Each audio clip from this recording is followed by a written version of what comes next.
the next old rule, new rule of money I want to talk about is one of the nastiest four-letter words in most people's vocabulary, and that four-letter word is debt.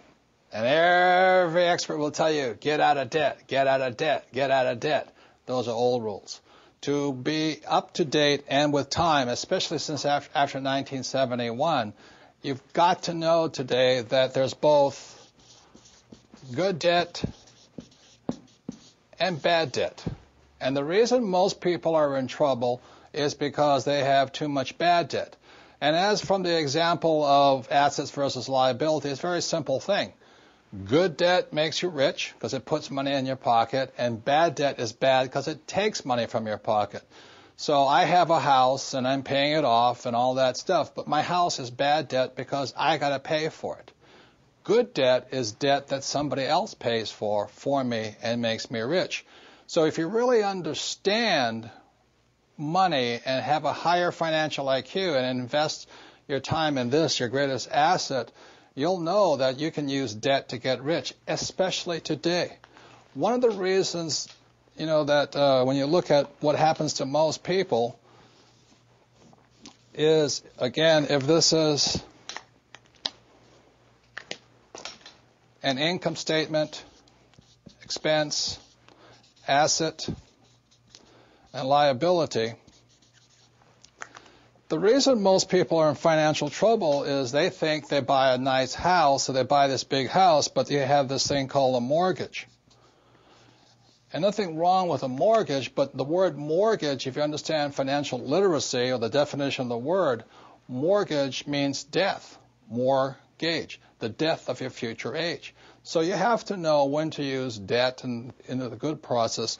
So what happens to most people is they go to school, like they were told, they get a job, their first big line item expense is taxes because they're an employee or self-employed, and the second line item expense is called mortgage payment.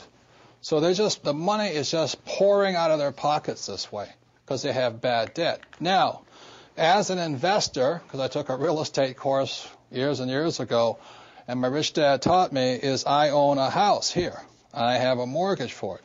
But every month, I don't pay for that house. My tenant, bless her soul, pays me money, and that money then pays the mortgage and all this stuff off. So I am a wealthy man because I have lots of good debt, and I get richer and richer because I use debt. If you understand tax law, debt is tax-free. It's wonderful stuff. There's another thing about knowing how to use debt to get rich. The reason most people are in trouble today in the real estate market is because they were flipping properties.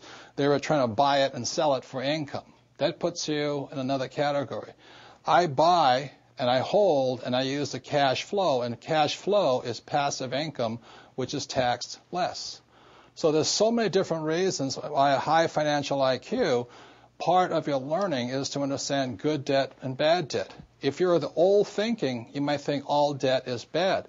That is not correct. Today, you have to know good debt and bad debt. There's one more thing I think that's really important. I said earlier that savers were losers. I believe, and I could be wrong, that in the near future, the debtors will be the winners.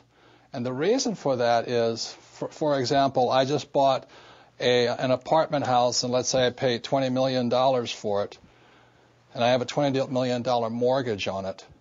Well, if they keep devaluing the dollar, I'm going to be paying that $20 million off with dollars that are worth less and less and less.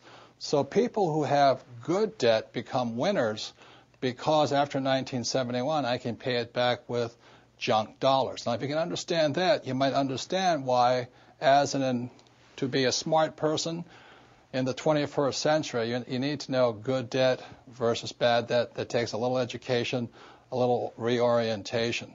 So it is unfortunate because of 1971, when Nixon took us off the gold standard, savers became losers and debtors became winners, but debtors who have good debt. So the last thing I want to talk about debt is one of the best investments I made because I started off with no money like most people. My first investment was a little $18,000 condo in Hawaii, and I made a whopping $25 a month. I didn't make much money on that deal, But every time I did an investment, be it real estate or business, I got smarter because experience makes you smarter. So I started with just a little $18,000 unit. I broke out my credit card. I paid the $2,000 down payment with my credit card, so it was 100% finance. Now, most experts will say you, that's stupid. You don't do that. But if you know what you're doing, you can do it. A number of years ago, I bought a $7 million commercial building. I paid for it with zero down. And every month, after everything is paid for, it puts about $30,000 a month income in my pocket, or $360,000 a year for no money down. So that is the price of having a good education or a bad education. A good education is knowing the good debt versus bad debt and how debtors can win if you know what you're doing.